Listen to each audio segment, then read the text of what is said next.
and today we're going to read another book from Molly K. Martin. It's called The Camping Trip, and so we're going to read 3 chapters in the book.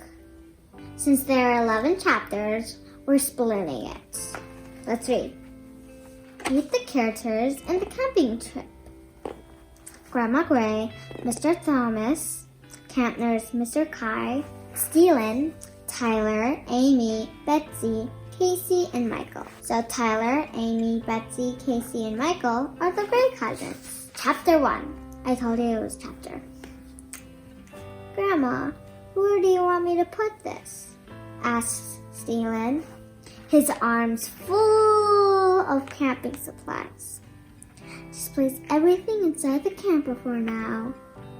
We can sort the items once we set up camp at Mr. Thomas's camping park, says Grandma. Steilyn, don't forget those sleeping bags, she says. You will find them in the family room, on the couch. Also, remember to bring the soda from the refrigerator. Yesterday afternoon, Steilyn and his mom arrived at Grandma and Grandpa Gray's farm in Richwood, Ohio. Last night, they ate pizza burgers, like the first Steilyn story we read, Steilyn, and played cards. This morning, his mom drove back to their home in St. Louis, Missouri. He is going to miss her, but Steilyn is spending the week with his Gray cousins. Grandma is taking her grandkids camping to Mr. Thomas's camping park in the Ohio-Delaware State Park. Ooh, fun. Suddenly, there is a commotion at the front door.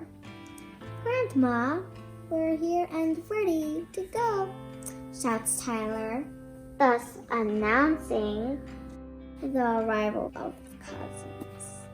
Tyler is followed by his sister, Amy, and 3 other cousins, Betsy, Casey, and Michael.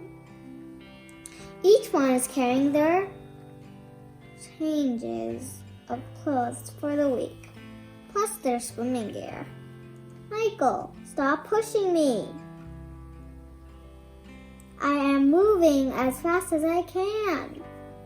I'm carrying all my stuff and some of yours, exclaims Betsy to her little brother. Michael, give me your bag of clothes.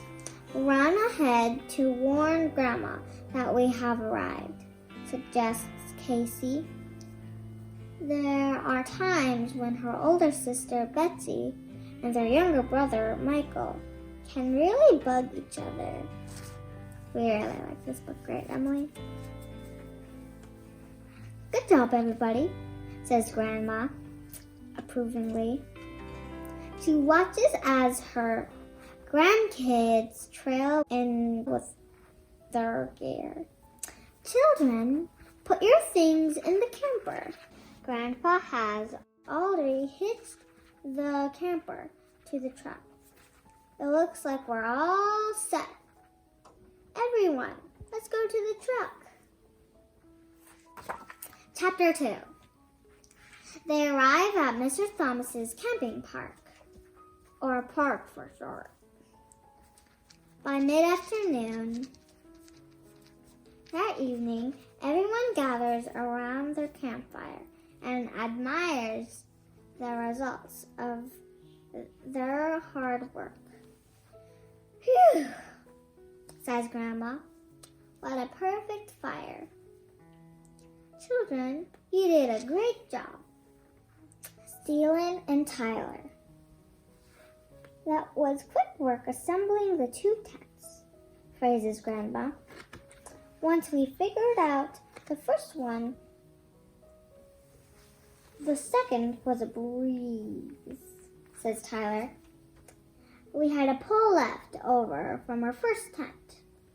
We knew we had a problem when the tent collapsed, laughed Steilyn. Hey, what about the girls? Asks Betsy.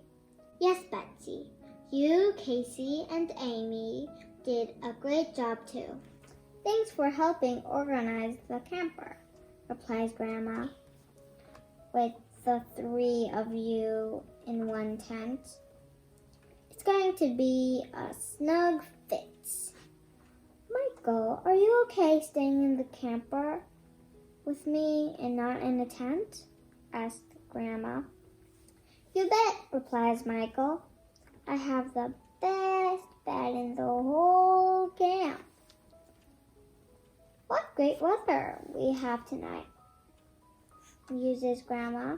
Children, do you remember what I promised? There is a silence as the cousins try to remember what Grandma promised. I promised we'd have s'mores. So s'mores it shall be, says Grandma, smiling. I never had a s'more. Oh, wait, I did. Yeah, I did. Tyler and Steilyn collect the sticks for the marshmallows. The rest of you prepare the chocolate and the graham crackers. Yeah, yeah, yeah, yeah, yeah, yeah. It's time for s'mores. Woo-hoo, yay, s'mores. Chapter 3. With all the s'mores devoured and their stomachs full, Betsy asks, Grandma, will you tell us a story? Good idea. Please, Grandma, begs Amy. Let me think. Oh, yes, I have a story for you, says Grandma. Oh, boy, says Michael, as he sneaks a marshmallow from the back. Uh-oh. As the cousins sit eager to hear Grandma's story, the light from the campfire shines on each of their faces. Grandma smiles to herself, thinking she is truly blessed. She begins her story. Are you excited to see what's on the next page? Let's see. 20 years ago, at this very park, the owner, Mr. Thomas, had a dog named Stort. Stort was a big dog and appeared to be mixed breed. He was mostly black with white and brown patches. Many people said he looked like a Bernese mountain dog. Stort liked to greet the campers as they entered the park. He made sure to visit every campsite during the camping season, and all the camp visitors knew Stort and loved him. One day, a fierce storm erupted. The dark clouds turned the day into night. The thunder cracked and boomed. Jagged lightning streaked through the dark sky. The battered trees shed branches and twigs everywhere.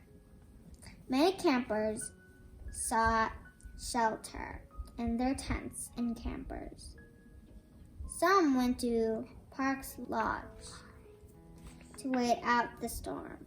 Oh no, this looks bad. In the midst of the storm, a truck full of teenagers zoomed into the park. They had a flat tire on their way to the park and were running late. They were drenched from the heavy downpour and in a hurry to find their camp. In spite of the torrential rain, Stort dashed out to greet the new arrivals. He headed straight for the red truck. Stort wanted to say hello to the new visitors. The driver did not see Stort through the dense rain. Then all of a sudden, he caught a glimpse of the dog. He veered sharply to avoid hitting Stuart, but the truck skidded on the wet road. The driver reacted too late. Oh, this is getting sad. This is a very sad part, so try not to cry. Everyone at the park mourned the loss of Stuart. It was a sad time. Most of all, Mr. Thomas missed his best friend. He never found another dog that could replace Stuart. Aww. To be continued.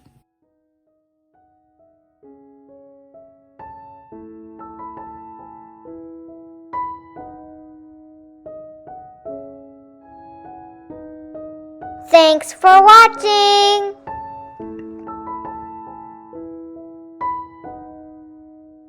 Don't forget to like and subscribe.